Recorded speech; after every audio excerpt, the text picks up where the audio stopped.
How's it going, everybody? Mr. Harvey, I saw on his video this morning, he had mentioned I come up with a kind of like a graph for port mapping, and he asked me to share it with you, so I'm going to share it with you. Got no secrets here. So this is what it looks like. This is the 046 I did. Specify that I didn't put a base gasket in it. What my squish was. My blowdown. What my blowdown was 100. Intake. What my durations are. That's important. My ring thickness, because when I measure certain portions of the cylinder, I measure to the bottom of the ring, and you need to subtract the thickness of the ring. So that's where I do my calculations. I'm actually working on a spreadsheet that I feed all this information into, and then tell it where I want to change the numbers, and it tells me how much to cut off to get those numbers that I want. I have a blue, green, and orange. It looks pink, but it shows orange. So me and Mr. Harvey, when we map intake, we go top dead center is mid draw on the intake. So it fires. It's rotating around, the exhaust opens, transfer opens, it continues around, everything closes, then the intake opens, right? And then it starts the intake stroke.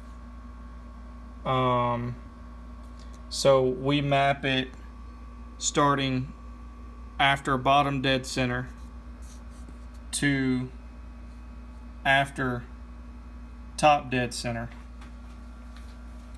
Here's your exhaust is in the green here,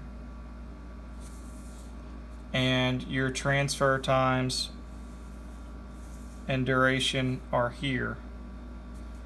And what I do is I go in here and write little numbers where I change things. And that's how I know what all's changed. So my intake, or my blowdown, was 100. I moved it to 96. My transfer was opening at 123 degrees. I moved that to 110. And essentially what I do to get this number is I map the distance between the top of the transfer and the bottom of the transfer, and then use this calculation I have right here for what distance is how many degrees, and then I get that distance, and then I can do that calculation and get the rotation through the bottom dead center. Because what happens at bottom dead center is that crank, depending on how long your stroke is, actually slows down. That piston slows way down and it's moving.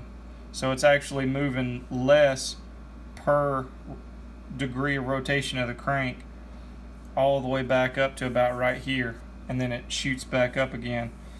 So this is like an estimate, and there's probably a few degrees of error in this portion of the rotation here.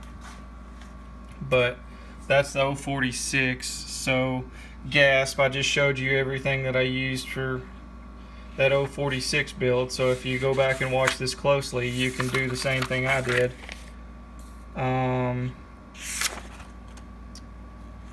Let's see, that's Johns Red 2095.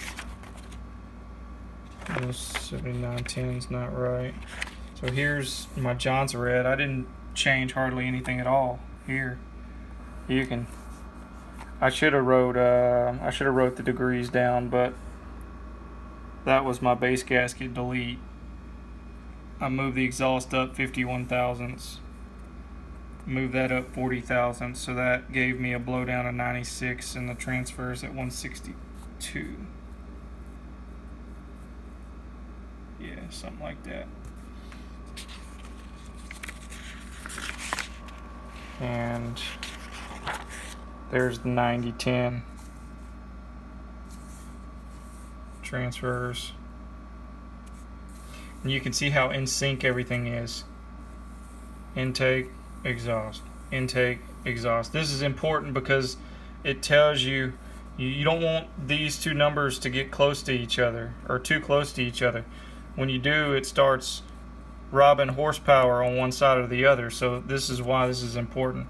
And you don't want this number super close to that number. There's a threshold you want to keep between these two numbers, the exhaust opening and the transfer opening. So see, like this 2095, if that's right, if I did that right, this was like the first thing I ever ported. If I did that right, like, I still have a huge amount of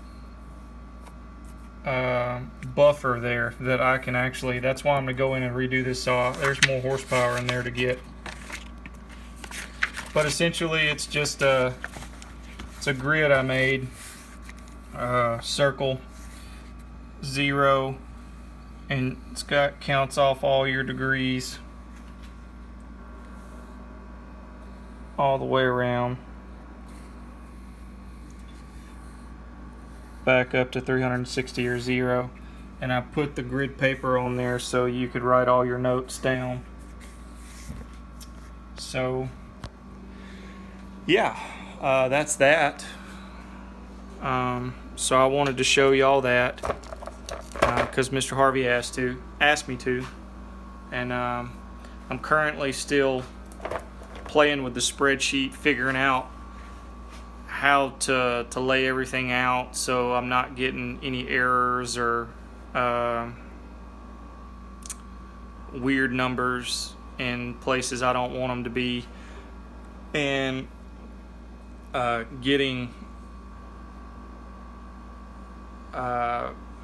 finding places where I can preset a calculation and just feed a number in, because I'm always doing, little things like that. So I actually have to finish.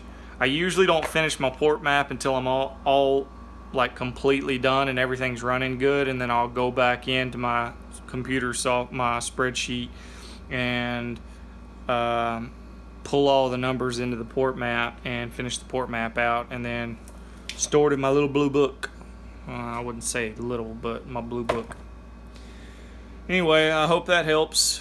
Y'all have any questions? My email's there. Feel free to shoot me an email. I answer everybody, so as best I can. I haven't been completely flooded with emails yet, so I do respond in a timely fashion. So y'all have a good one. Hope you enjoyed. Hope this helps somebody out. We'll catch you next time.